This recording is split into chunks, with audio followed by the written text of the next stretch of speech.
অ্যানাস কিচেনে আপনাদের সবাইকে স্বাগত। আশা করি সবাই ভালো আছেন। আজকে আমি বানাবো ঝরঝরে চিড়ের পোলাও। জলখাবারে হোক বা টিফিনে মাত্র 5 মিনিটেই তৈরি করুন।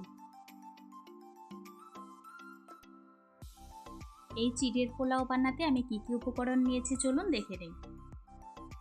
নিয়েছি পেঁয়াজ কুচি, ক্যাপসিকাম কুচি, গাজর কুচি, কড়াইশুঁটি, কাঁচা লঙ্কা কুচি, কাজু কিশমিশ ও গোটা গরম মশলা। আমি আজকে 250 গ্রাম চিড়ে নিয়েছি, ভালো করে ধুয়ে নেব।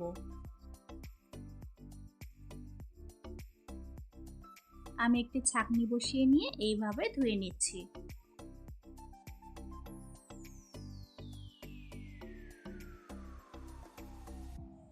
আজকের রেসিপিটা যদি আপনাদের ভালো লাগে আমার চ্যানেলটিকে লাইক, শেয়ার, সাবস্ক্রাইব করে আমার পাশে থাকবেন।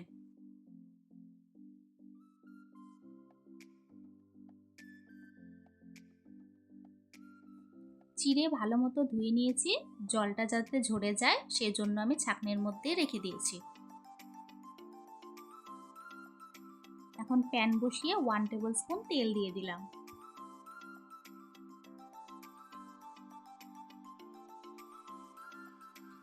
দু তিনটে এলাচ, 4-5টি লং ও 1 ইঞ্চি দারচিনি দিয়ে ভালো করে নাড়াচাড়া করে নেব।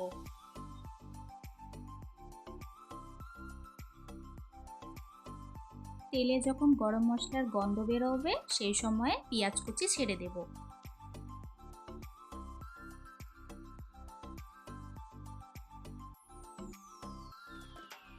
পেঁয়াজ কুচি হালকা করে ভেজে নেব।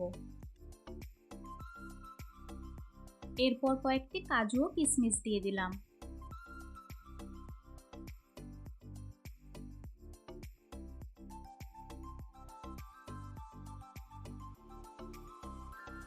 গ্যাসের ফ্লেম লো রেখে সবকিছু হালকা করে ভেজে নেব।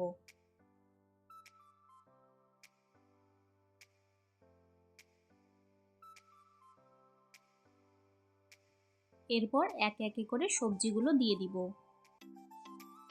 প্রথমে দিয়ে দিলাম গাজর কুচি,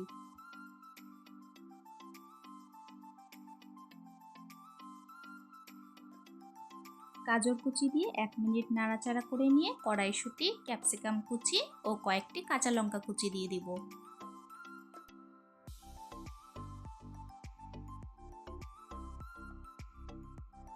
স্বাদ মতো নুন দিয়ে দিলাম আর দিব 2 চামচ চিনি।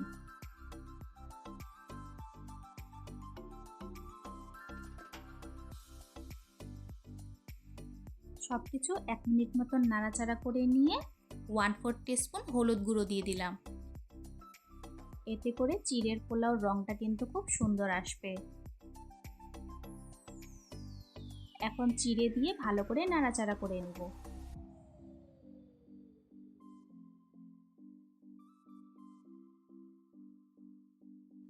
চিড়ে ধোয়ার পর ছাঁকনির মধ্যে রেখে দিলে এরকমই ঝরঝরে হবে।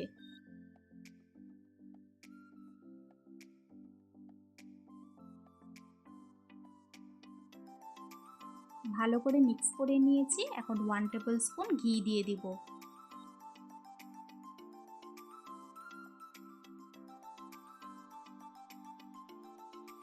চিড়ের পোলাওতে 1 চামচ ঘি দিলে টেস্টটা কিন্তু অসাধারণ আসে।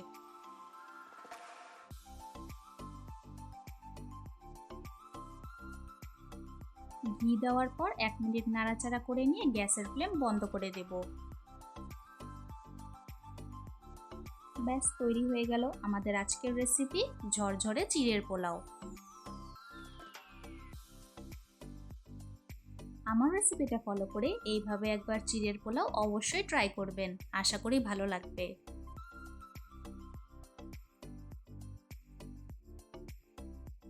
আজকের ভিডিও দেখার জন্য আপনাদের সবাইকে অনেক ধন্যবাদ।